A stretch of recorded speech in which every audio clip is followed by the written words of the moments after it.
We anticipate in the next 10 to 12 years, approximately 8 to 6 million Hispanics coming into the United States and 41 million Asians. You have been the majority minority for 400 years in this country. You have been the number 2 population for 400 years. You're going to get kicked out of being number 2. You're going to go down and become number 4. Now, common sense, even a third grade education would tell you, if you didn't get anything when you were number 2,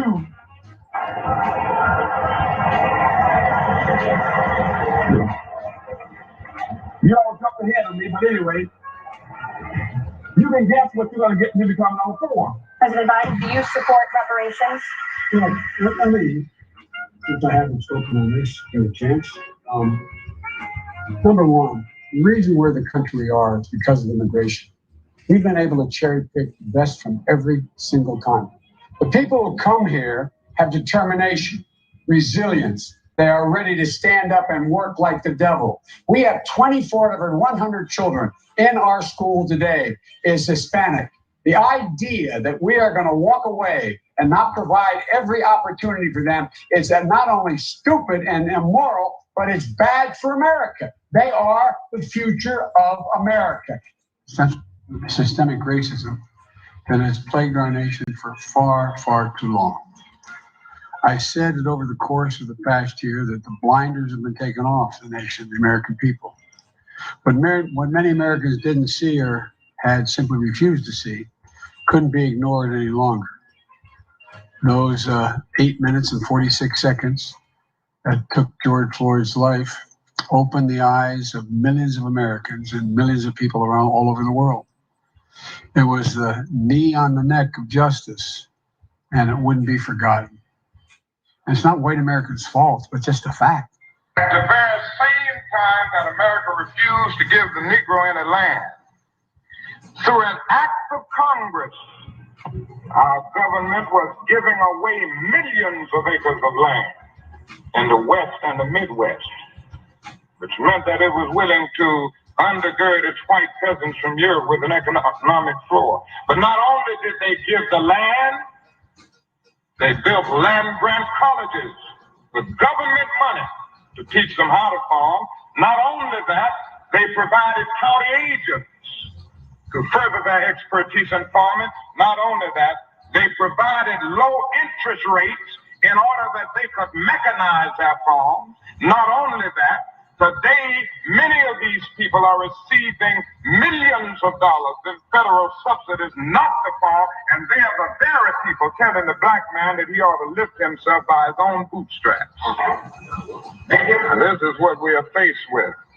And this is the reality. Now, when we come to Washington, in this campaign, we are coming to get our check. We are owed $104 trillion on the very low end, plus $735 billion recurring. This number does not include the cost of about 50 Black Wall Streets that were decimated, nor compound interest from 2017 when Sean D. Rochester's book, The Black Tax, was published, nor the cost of Black life, nor the cost of living increases, nor the war on drugs, nor the current day pandemic. The number I'm working with is for slavery, Jim Crow, and accrued ongoing systemic racism, oppression, and disadvantage in the country our ancestors built with their lives. If you believe in this number as I do and would like to join me in the fight for reparations, please email me at friendsofadostv@gmail.com. That's friendsofadostv@gmail.com. Good afternoon on the West Coast. Good afternoon in the mountain. Good afternoon in the central. Good afternoon on the East Coast. You know exactly who it is, family.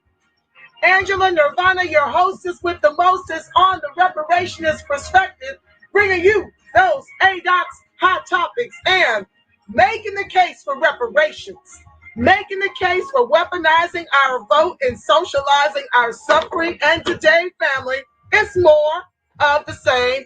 A part 3, if you will, of me commenting on Biden's first 100 days in the Congress and how we, as ADOCs, have been out. Just as Washington, if you don't do your homework, get in class, girl. Hi, Brian Johnson. Nice to see you, family. Brian says, it grates my nerves each time I hear Biden's response to the question of reparation. Happy Tuesday, Brian. My intro is designed to do two things, Brian. Grate on everybody's nerve and give people a chance to file in and find me because I'm being shadow banned. Yeah, ScrewTube and Facebook don't want the truth getting out to the people, but I'm on my square determined to get you that TI roof and tell you like it TI is. And if my child don't get her booty back in class and off this line, we gonna have a knockdown drag out over here. She is too funny. This girl is funny. You know, people who are just born funny. That's my child. She used to ask me, why are you laughing so much? I'm like, you are so funny and you're not even trying. Well, with that said, family, this is kind of part 3. It's so much nonsense that happened in this 100-day address to the Congress that, you know, I got to get through all of it because it's all relative to me making the case for reparations. You know how they try to mask our failure behind words like minority and people of color and all this kind of stuff. Even Black immigration masks the failures of what's happening to the 90% of the Blacks in this country. That would be the foundation of Black Americans and the American descendants of chattel slavery. We have been here the longest out of everybody. As a matter of fact, all these other groups, Black immigrants included, use our freedmen's, the stuff that we were promised, and they're adopting that language in the goodies. I mean, they taking the farm, weaponizing what happened to us as ADOCs and FBA. They are taking what happened to us, weaponizing it, and coming up with brand new legislation that's getting passed on the local level, the county level, the state level, and with the feds. It is unbelievable when you dig down and you drill into the language. You see all the stuff that was promised to us by Sherman and the like. We're going to get into it, though. So let me finish with these notes so we can move on to something else on your midday report. We got to get through it, family. Today, I'm going to be talking about, let's see what's on the list, how Biden details a proposal to advance racial equity in America. All of these class-based policies you need to understand don't fix race. Joe Biden pledges to address pay, systemic racism, Black and Latina unemployment gap remains too large. That's another thing they do. They flatten Blackness with this Black and brown, Black and Latina, when we know that Biden is spending $141 million per week to bring in 26,000 migrant children into the country to weaponize immigration against us, to once again mask the failure of what's happening to ADOCs and FBA specifically. We're going to talk about how the reparations bill tests Biden and Harris on racial justice. The Senate apology for slavery gets mixed reaction. Closing the racial wealth gap requires heavy progressive taxation.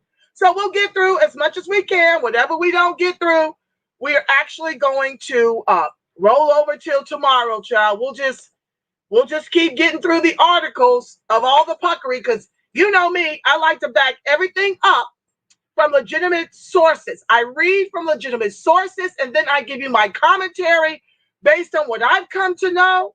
And then we make an informed decision that we are being left out, that we are being deemed fourth-class citizens in the country our ancestors built with their lives, while this country and the government exclusively expects us to eat the cost. And then, of course, there's a little bit of action items that I share about in the end before I bid you farewell. So let's just jump right in. Let me bring up the first thing. Now, I'm going to just go through the articles. They're not in any order, okay? because otherwise I'll be scrambling through about 100 things I've got open for tonight's show and blah, blah, blah. So the Senate apology for slavery gets mixed reaction. June 24th, this was in 2009. So many of you may or may not know. If you watch my archives, you know there's been an apology. But there will be no apology without restitution. Where in the known world do you know them to apologize without unasked that cash? I need somebody run that in the chat. Let me know where in the known world have they given cash repair was not tied to an apology. So let's just go ahead and talk about it. The Senate recently passed a resolution apologizing for more than 2 centuries of slavery in the U.S. and for the years of racial segregation that followed. The non-binding resolution is seen as a symbolic gesture, which now heads to the House of Reps for voting. Katrina Brown is producer of the documentary Film Traces of the Trade, a story from the Deep North, which traces Brown's New England ancestors to the country's largest slave trading family. Daniel Smith is a former civil rights worker and son of a former slave. The two talk about their direct ties to slavery and explain why they have mixed feelings about the recent apology. Okay, so here they've apologized. This was during Obama, who was a no to reparations. Whereas during the history of the nation, the U.S. has grown into a symbol of democracy and freedom around the world. They sure know how to lie. This is one of the most racist countries in the known world. Okay, first session, this is in the House of Representatives on June 18, 2009, referred to the Committee on the Judiciary, concurrent resolution apologizing for the enslavement and racial segregation of African Americans, whereas during the history of the nation, the U.S. has grown into a symbol of democracy and freedom around the world. Lies. That's for the immigrants and the white folks. That has nothing to do with American descendants of chattel slavery. We are enduring over 500 years of our own ADOX Holocaust. It's still ongoing.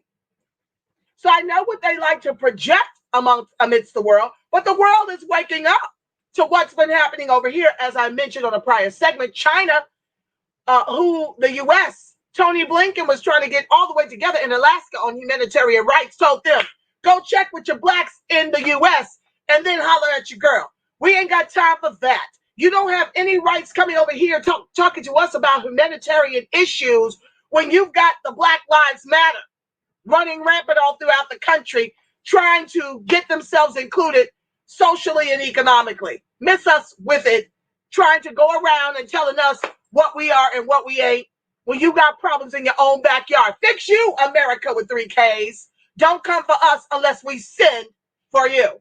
Back to the text. Whereas millions of Africans, look, they know how to tell you all of the atrocities. Now, they're not going to teach you in the history. They don't teach this in the history in our schools, but they know how to espouse it to hide an apology without restitution so they can try to move on. That's what they want to do. They want to move on. The Republicans already said, we don't want that history taught. They want bygones to be bygones because they want to continue to silently extinct us through ethnic cleansing and want our vote to get permission to do so. They want our permission to extinct us in the country our ancestors built with their lives. But they can tell you all about what they did somewhat, not every detail. Okay, let's get back to it. Whereas millions of Africans and their descendants were enslaved in the U.S. and the 13 American colonies from 1619 through 1865, whereas Africans forced into slavery were brutalized, humiliated, dehumanized, and subjected to the indignity of being stripped of their names and heritage, whereas many enslaved families were torn apart after family members were sold separately, me speaking.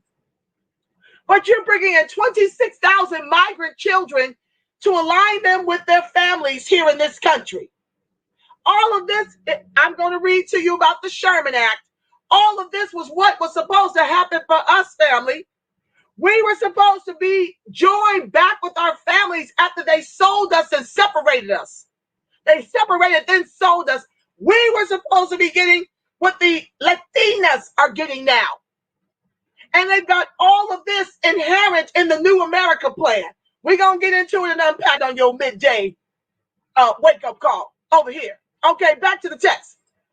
Whereas Africans forced into slavery were brutalized, humiliated, dehumanized, and subjected to the indignity of being stripped of their names and heritage. Whereas many enslaved families were torn apart. Okay, whereas the system of slavery and the visceral racism against people of African descent upon which it depended became enmeshed in the social fabric of the U.S., whereas slavery was not officially abolished until the ratification of the 13th Amendment to the Constitution of the United States in 1865 after the end of the Civil War, whereas after emancipation from 246 years of slavery, African Americans soon saw the fleeting political, social, and economic gains they made during Reconstruction. We got about 3 years to do Reconstruction before they came for us and started hanging us like strange fruit from the poplar trees. Okay? Back to the text. Eviscerated by virulent racism, lynchings, which it was more than 4,000.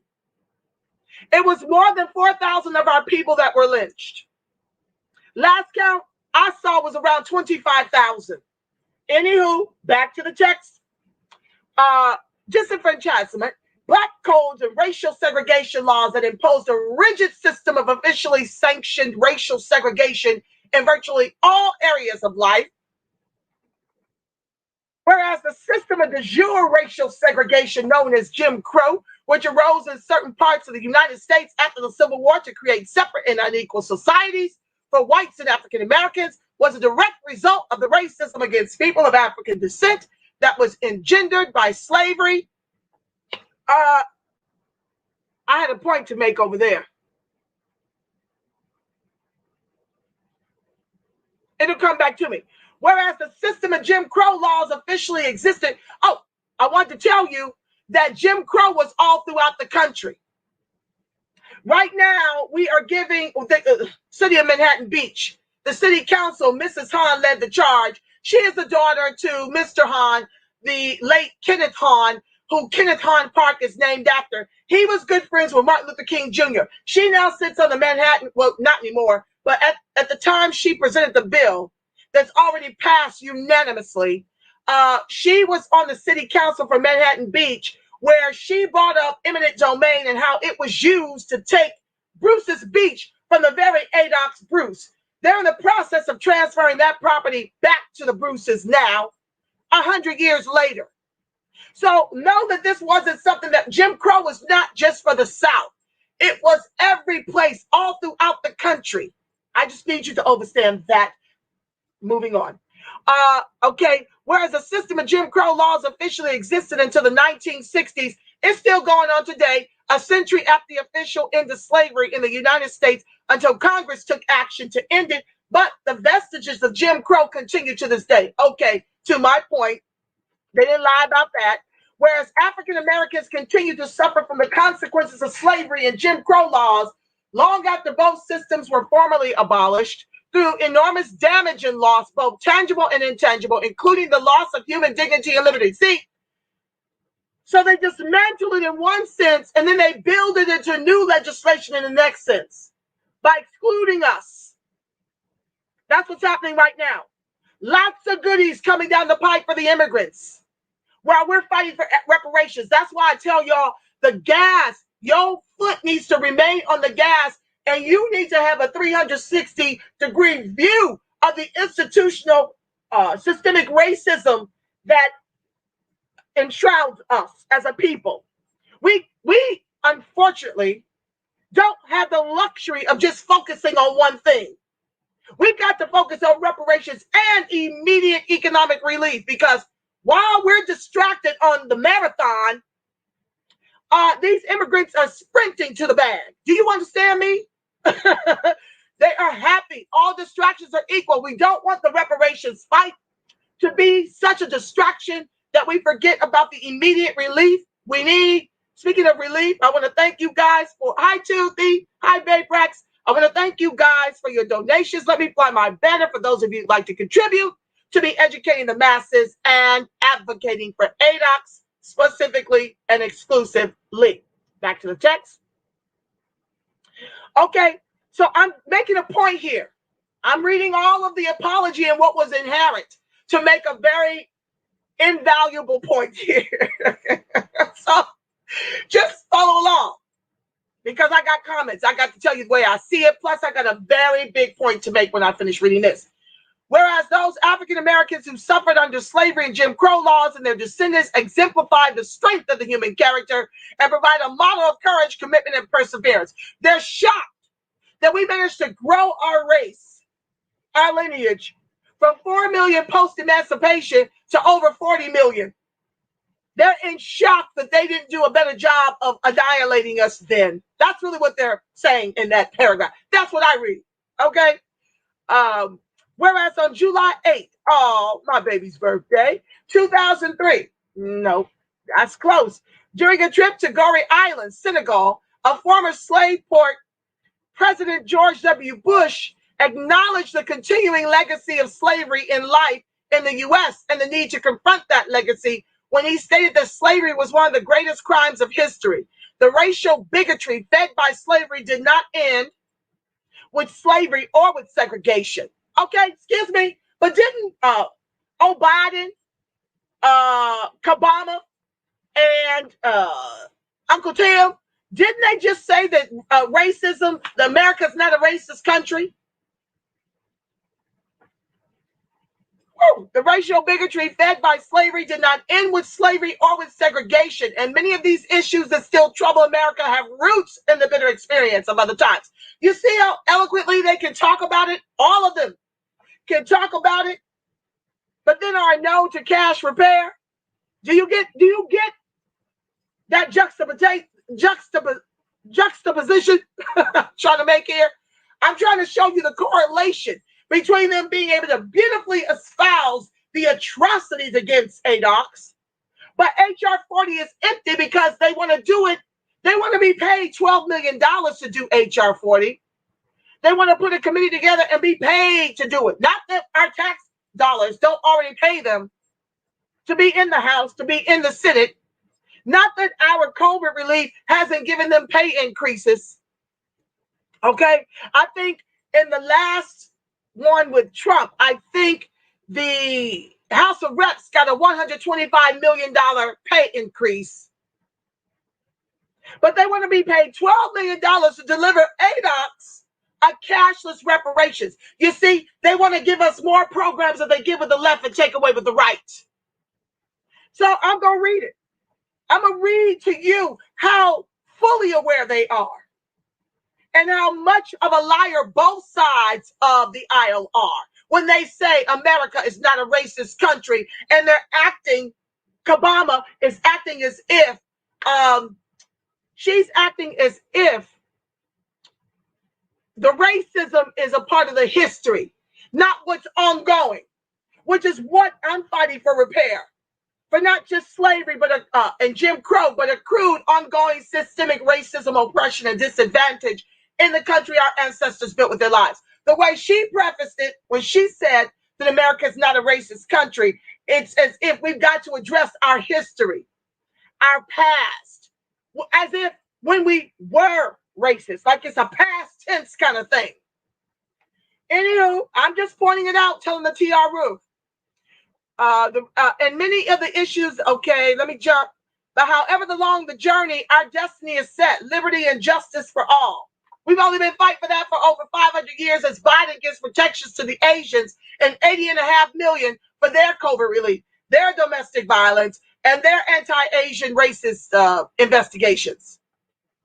Whereas President Clinton, look at them all weighing in, also acknowledged the deep-seated problems caused by the continuing legacy of racism against African Americans that began with slavery when he initiated a national dialogue about race. Yeah, around the same time he was giving us 3 strikes, which has imprisoned about 1.5 million black men in the not-so-new slavery called the private prison industrial complex. Whereas an apology for centuries of brutal dehumanization and injustices cannot erase the past, but confession of the wrongs committed and a formal apology to African Americans will help bind the wounds of the nation that are rooted in slavery and can speed racial healing and reconciliation and help the people of the United States understand the past and honor the history of all people of the United States. Me speaking. Now, this is a Senate apology, meaning Republicans signed on for the apology. But let me tell you what they just did. Let's pull it up.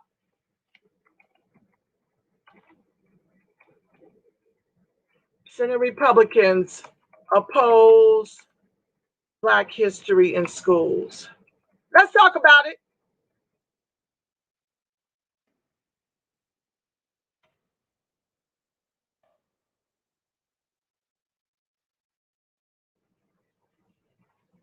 Republicans fiercely oppose more Black history in American schools. Now, you do realize we hardly don't have any. They kind of do the two-step. Let me go back. I want something more.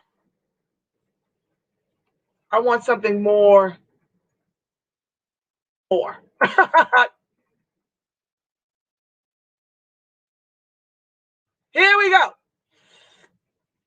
USA Today. Republican state lawmakers want to punish schools that teach the 1619 Project. They apologize in a very closeted way that most ADOCs know nothing about until the reparations perspective. Okay? You know nothing about the fact that you got an apology. Why don't you know? Because you didn't get cash reparations. And that's how a real formal apology works. But the Senate passed this. So let's talk about how they don't want what they just signed off on back in 2009 to be taught in the schools. Let's read it. This story was published in partnership with a nonprofit, nonpartisan newsroom reporting on gender politics and policy.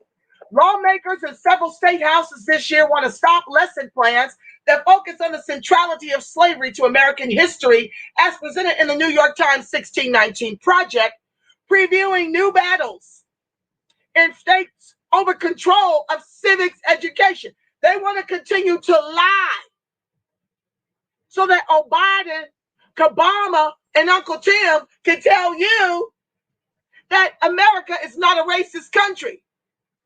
They can tell you that in the world. They need to be able to keep up the facade. I never was taught accurate Black history, according to that article, or nothing. My father taught me. Back to the text. Republican lawmakers in Arkansas, Iowa, Mississippi, Missouri, and South Dakota filed bills last month that, if enacted, would cut funding to K-12 schools and colleges that provide lessons derived from the award-winning project, the 1619 I'm referring to. I think her name is Hannah something. The South Dakota bill has since been withdrawn. Well, good for you, South Dakota, to come to yourself, especially given that you've already apologized for all of it. Why shouldn't it be taught? Because they don't want us to get any more allies around our reparations. If people knew the truth, don't you think they would put pressure on their politicians to unash cash repair? If more people knew the truth, that's what they don't want. Back to the text. Some historians say the bills are part of a larger effort by Republicans, including former President Donald Trump, to glorify a more white and patriarchal view of American history that downplays the ugly legacy of slavery and the contributions of Black people, Native Americans, which we were foundational Black. That's a whole nother show coming to you soon. Women and others to the nation's founding.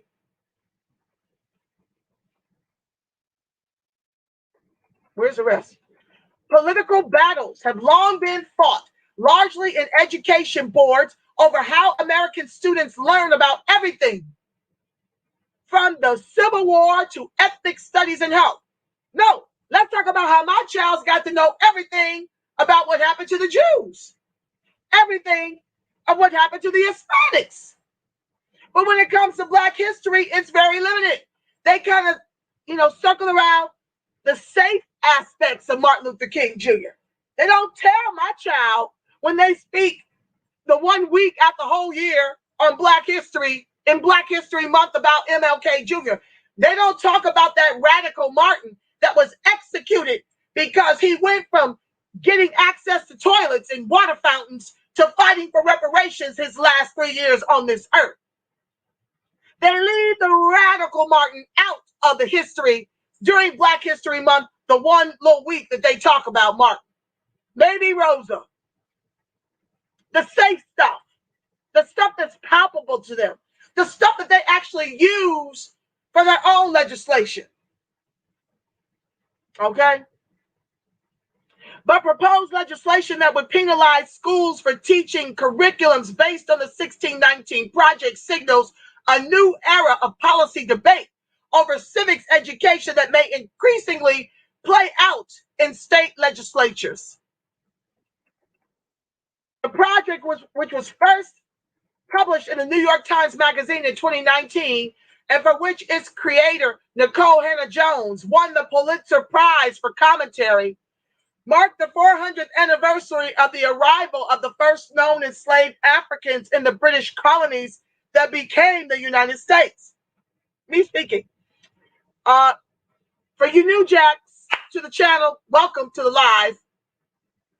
I need you to understand that according to the Black Tax by Sean D. Rochester, there were only about 700,000 Africans imported into slavery before the racist white inferiors decided that it was no longer profitable to import the slaves. So they set up breeding farms. And we grew from 700,000 to 4 million that way. By the time we were emancipated, we had breeding farms where the masters would rape us, their sons would rape us, and then they would match us with different men who were not our husbands. We were treated like animals, chattel. That's what the C stands for. American Descents of Chattel Slavery. That's our legacy in this country. So they would breed us like you would dogs or horses or cows or whatever you wanted more of. That's how we were bred. So the majority of us come from those breeding farms. Back to the text. It includes audio essays, poems, graphics, and visual art pieces that reframe the legacy of slavery in contemporary American life, arguing that Black Americans are the foundation of U.S. democracy. Foundational Black Americans, I use that interchangeably with American descendants of chattel slavery, and the atrocities against us happened long before the 1619 when we started coming over on the slave ships.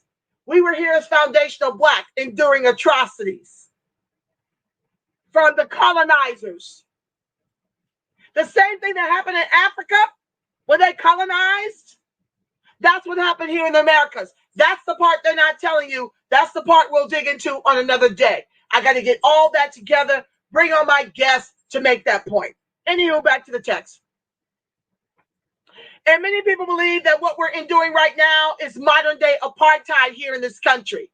With the government sanctioned executions, they know full well whom they've hired. They hire the KKK, the neo-Nazis, and the skinheads, place them in our communities with a badge. Because this is what you can do when you neutralize a whole entire lineage economically. You get to hire the domestic terrorists, give them a badge, a gun, and a taser, and a baton, and send them into our communities to beat us to a pulp, to execute us to a pulp, to drive us out of those communities that you now want to gentrify. Back to the text. Okay, moving on. The Pulitzer Center, in partnership with the 1619 Project, has made available related lesson planning and says more than 4,000 educators from all 50 states have reported using its resources. While some historians have criticized parts of the project, the Times has stood behind it. A more recent editor's note, further defending the project, acknowledges that the newsroom's separate opinion section has published pieces against it. And other historians have praised the project's approach and rigor and treatment of the role of white supremacy in U.S. history. Experts in history criticize Republican legislators for supporting bills that make such an overt move to force teachers to gloss over parts of U.S. history. It comes after a year in which many Americans have protested systemic racism within U.S. institutions. Excuse me, we've been doing that for 500 years. We've been protesting since before America was formed. And education has not been immune from that conversation. Top Republicans, including Trump, have expressed support for nationalist propaganda as well as the preservation of racist monuments, but don't want our history taught in school. Quote, do we want historical facts and details that are researched and published by experts taught? Or do we want nationalism taught? Said T. Jamison Brewer, an educator and assistant professor at the University of North Georgia. That's a very scary sort of suggestion, that schools would engage in ideological nationalism for political expediency. I said expediency, they said needs. The anti-1619 project bills, which come after Republican U.S. Senator Tom Cotton of Arkansas filed related legislation last July, are brief and use similar or identical language. The legislation out of Arkansas and Mississippi both call the project, quote, a racially divisive and revisionist account of history that threatens the integrity of the Union by denying the true principles on which it was founded. You mean the lies in which it was founded, right? The lies. The Iowa bill expands its threat to school funding by suggesting any teachings with any similarly developed curriculum could face repercussions. The Missouri bill would prohibit teaching, affirming, or promoting claims, views, or opinions presented in the 1619 project as a, quote, an accurate account of representation of the founding and history of the United States of America. The Missouri bill would prohibit teaching, affirming, or promoting claims, views, or opinions presented in the 1619 project as an accurate account or representation of the founding and history of the United States of America. Oh, God. States push for patriotic education. That's what we've been given, and it's such a cracker that it's a lie. Some Republican governors have also proposed using state money to shape how history is taught. You've always shaped how history is taught. That's the whitewashed version all of our kids and all of our generations have been taught. This very whitewashed, patriotic, ideological education compared to the truth. In November, Mississippi Governor Tate Reeves proposed spending $3 million on a patriotic education fund that would allow schools and nonprofits to apply for money to provide teaching that, quote, educates the next generation in the incredible accomplishments of the American way. In a budget proposal, he wrote, quote, across the country, young children have suffered from indoctrination and far left socialist teachings that emphasize America's shortcomings over the exceptional achievements of this country. On the backs of American descendants of chattel slaves. If there's anything exceptional about this country, it is because of our ancestors. That is the truth that you leave out. In South Dakota, Governor Kristi Noem last month proposed spending $900,000 for a curriculum that teaches the state students why the U.S. is the most special nation in the history of the world. Why the U.S. is the most racist nation in the history of the world. That's how I would title it. Trump also tried to push patriotic education, creating a 1776 commission that released a report on Martin Luther King Jr. Day that was criticized for its inaccuracies and erasure of Black people, Native Americans, us too. We were foundational Black. We are the natives they're talking about. But they whitewashed that and women and was quickly taken down by President Joe Biden after he took office. I think that commission is good. I mean, I don't see it being any different than HR 40.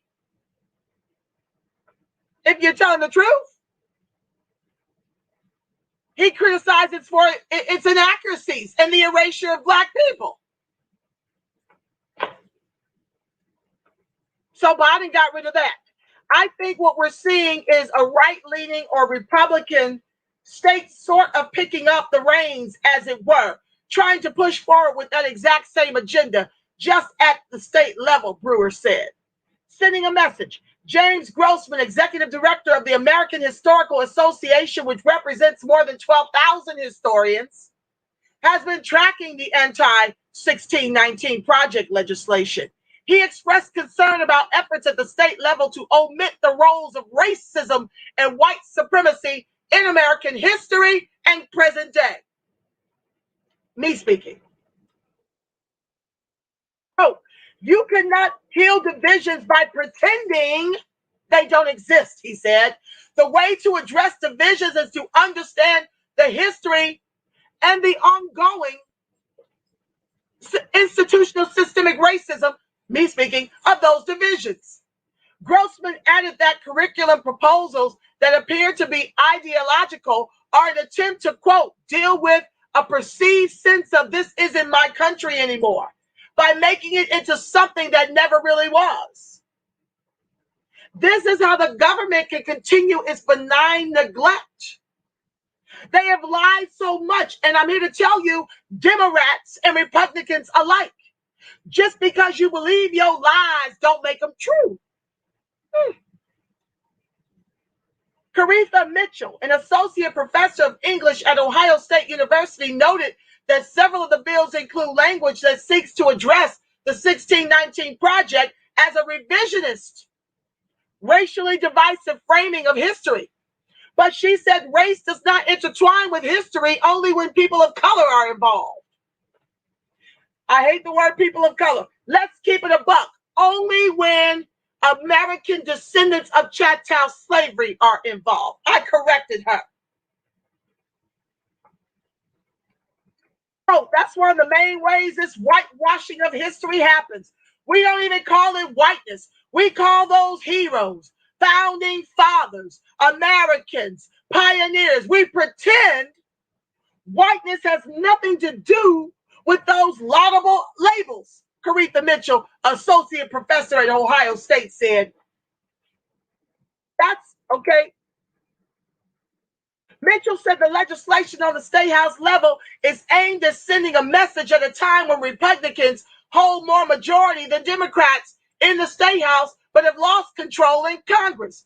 There's more leeway at the state level to do something to put people who aren't straight white men back in their proper place, she said. And whether they succeed or not, it is important that they're flexing that muscle of reminding people, no, this is still the United States, where the people who belong in power are straight white men. Yeah, they don't mind as long as they can stay in power. They don't mind weaponizing immigration and LGBTQIA against American descendants of chattel slavery to give them protections and money, while telling us they need to study our repair for $12 million with no cash attached. More programs they can give with the left and take away with the right, akin to what they did to affirmative action.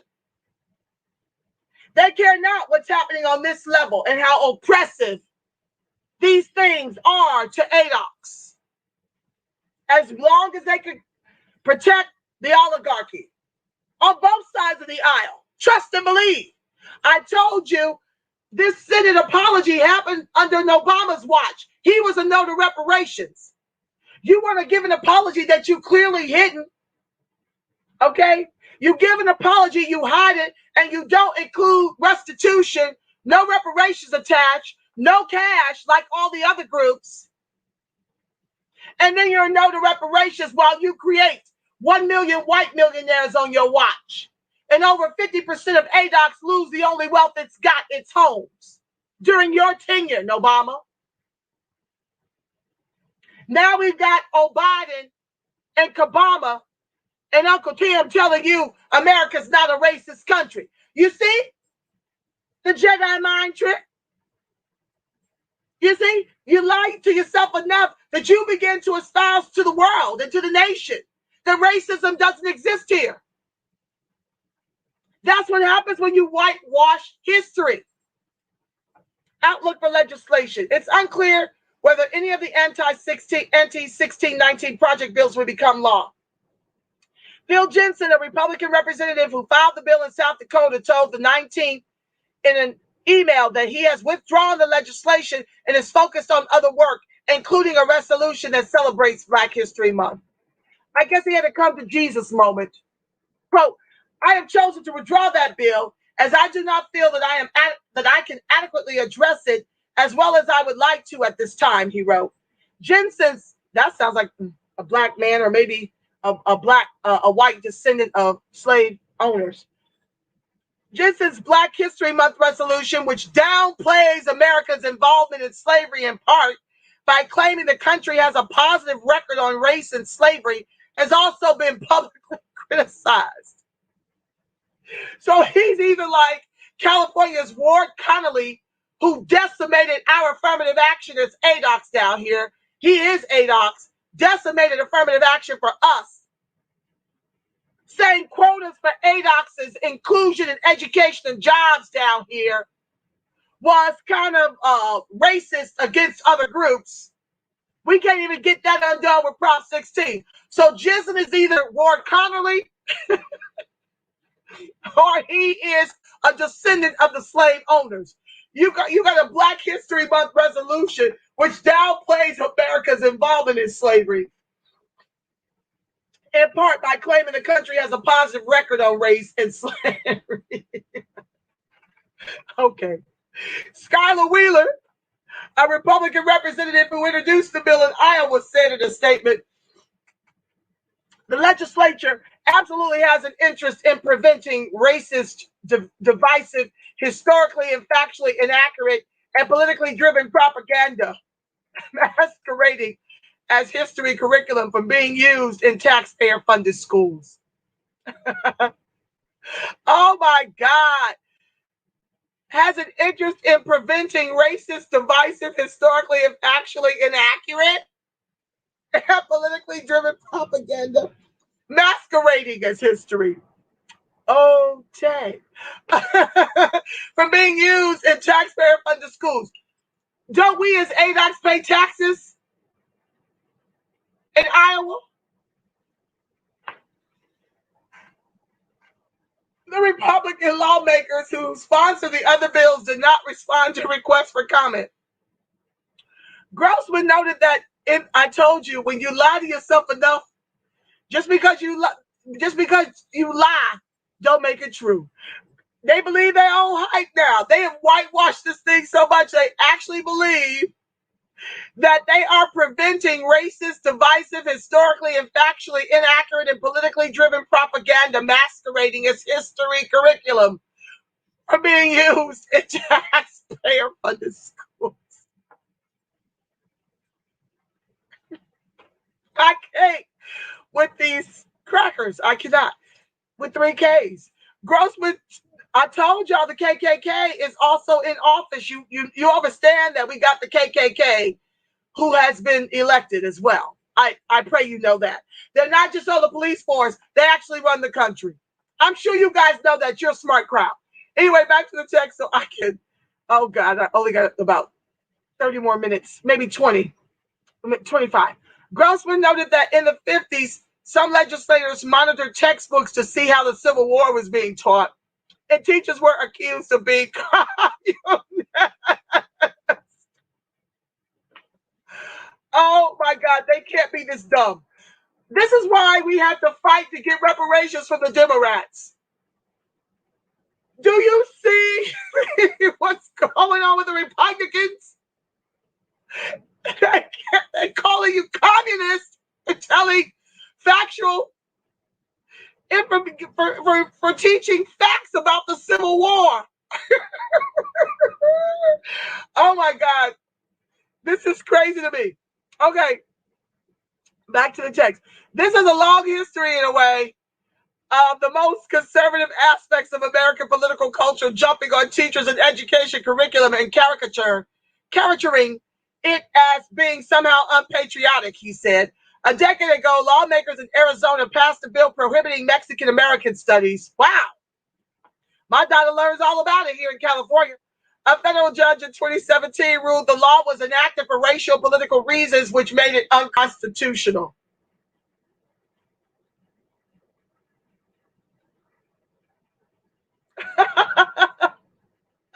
Mitch, I'm telling you, the judges, everybody's in on the Cracker Act.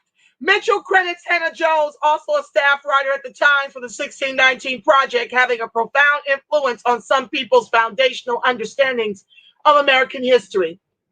It's a backlash to her success of getting ordinary Americans to hold themselves to higher standards, Mitchell said. I think there are historical and societal conditions that give rise to this fear. And one way to deal with fear is to pass legislation that restricts it. Because that way you feel like you can control what people learn. And then you can have the status quo. When you control the way people learn, you control the narrative. You control what happens to American descendants of chattel slavery.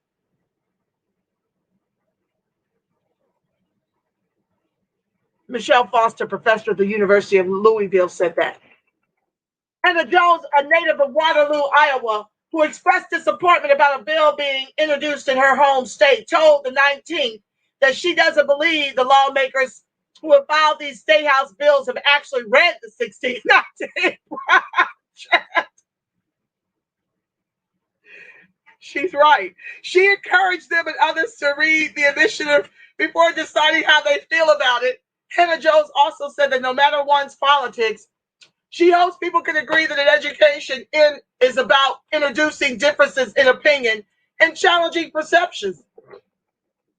Michelle Foster, an education professor at the University of Louisville, said much of what she learned about slavery she got from her family, not school.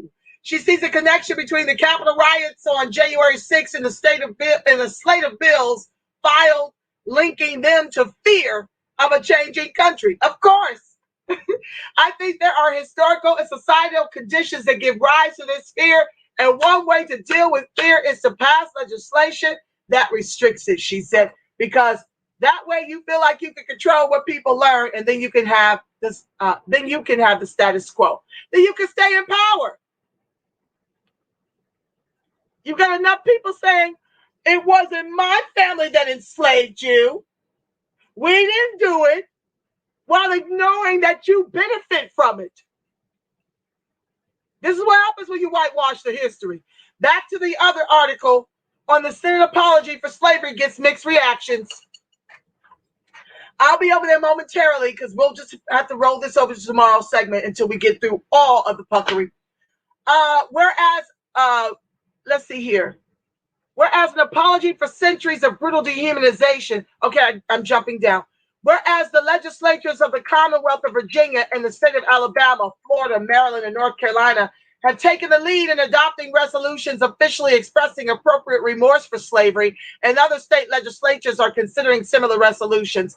Me speaking, this is where it becomes problematic when you get reparations on the state level. The feds think they slick. They think that the trillions they owe are going to somehow satisfy us on the state level. No. See, down here, we ensured that the reparations we get as ADOCs in the state of California has nothing to do with the huge check that the federal government is responsible for. The states cannot afford the reparations. We are owed about $151 million per ADOCs, according to a mayor's consortium. Each. So the states can't do that. Good try in this apology, okay? Good try, but I see straight through you, and I'm going to tell it like it is. Whereas it is important for the people of the U.S. who legally recognize slavery through the Constitution and the laws of the U.S. to make a formal apology for slavery and for its successor, Jim Crow, so they can move forward and seek reconciliation, justice, and harmony for all people of the United States. Now, therefore, be it resolved by the Senate, the House of Reps concurring, that the sense of the Congress is the following. 1, apology for the enslavement and segregation of African Americans, the Congress. A, acknowledges the fundamental injustice, cruelty, brutality, and humanity of slavery and Jim Crow laws. B, apologizes to African Americans on behalf of the people of the U.S. for the wrongs committed against them and their ancestors who suffered under slavery and Jim Crow laws. And C, expresses its recommitment to the principle that all people are created equal and endowed with inalienable rights to life, liberty, and the pursuit of happiness, and calls on all people of the U.S. to work toward eliminating racial prejudices, injustice, and discrimination from our society. Number 2, disclaimer. Nothing in this resolution, A, authorizes or supports any claims against the U.S. or B, serves as a settlement of any claim against the U.S. Passed the Senate June 18, 2009. You heard that? So this is what's problematic about it. Those two. That it doesn't authorize or support any claims against the U.S. or serves as a settlement of any claim. It's just an apology. It's empty. This is not official. It's not finished. So that's what I wanted to read to you. We got that one out the way. Let me come back and see what you guys are saying before I jump off and take my daughter to track practice. Hi, Shedrick Washington. Thank you for joining the live. B1, Bet Mass. Welcome to the live, one and all. Bay Brax. I see you, fam. Okay, so Brian says, an apology on slavery without repair. More empty symbolism. Even an abusive partner knows how to say sorry and at least attach a peace offering trinket to it. You're so right. I mean, Kobe Bryant gave Vanessa Bryant, what, a $10 million yellow diamond for his infidelity. Hi, Toothy. Brian says, on Jim Crow, being nationwide, it's like Be the Powers video a few months ago that showcased the slave markets that existed in New York City. Boom, shakalaka. You are so right. Brian says, it's best to get Black history taught outside of schools. I had many Black teachers growing up who fortunately taught outside the whitewash curriculum. Absolutely. But they've gotten rid of 200,000 Black teachers nationwide. So the likelihood of our children being in front of a teacher, say like me or any of my comrades who teach, the likelihood of that happening is slim to none. They've whitewashed and immigrant washed the education system. So you're right. My own Black teachers, I had Black teachers growing up. They taught us what they could, but they still stayed within the confines of the curriculum. My father taught me everything I know. And then I was self-taught on much of it. I love to read, as you could tell. However, today's curriculum appears to want to teach a post-racial fantasy and that our greatest glory from civil rights was being peaceful and getting our asses whipped. You're right, Brian. Oh, his comments are always fire. Brian said, it's funny how slave owners thought of us as animals, yet would sexually assault us, women and men, for the purposes of breeding and humiliation. Can you say deflection? Fire. That mass, Shedrick, B1, FBA, welcome one and all. Hi, Trey X. Thank you for joining the live, my love. Brian says, you cannot separate slavery, Jim Crow, etc. from American history. The two are like peanut butter and jelly. To try and do so would be synonymous to making water bugs out of cockroaches. Brian, thank you so much for the laugh, my love. I just need all of that.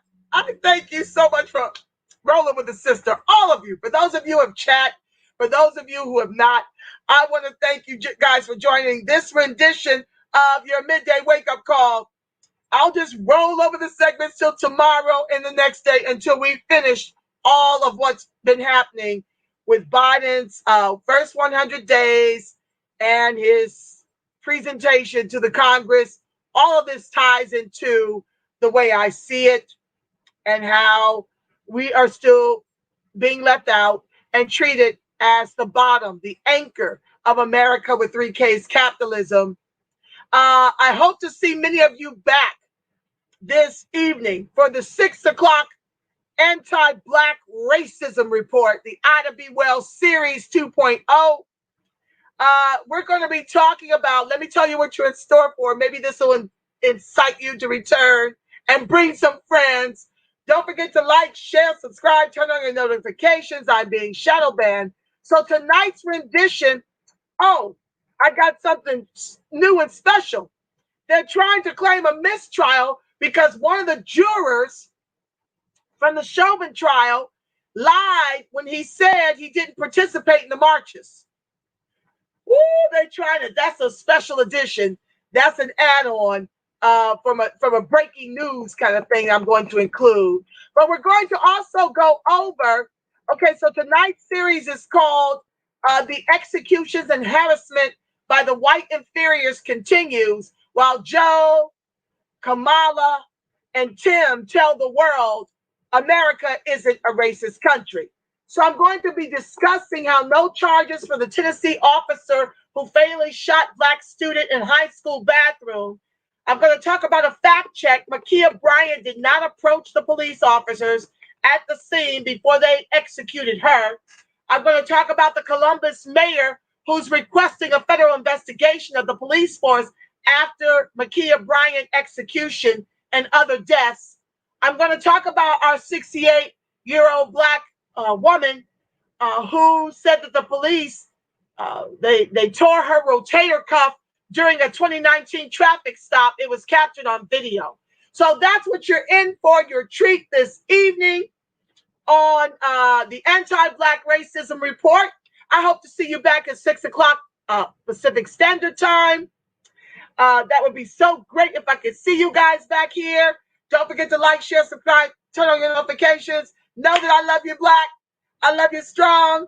And I'll see you at 6 p.m. Deuces, family. Enjoy the rest of your afternoon. Ciao for now.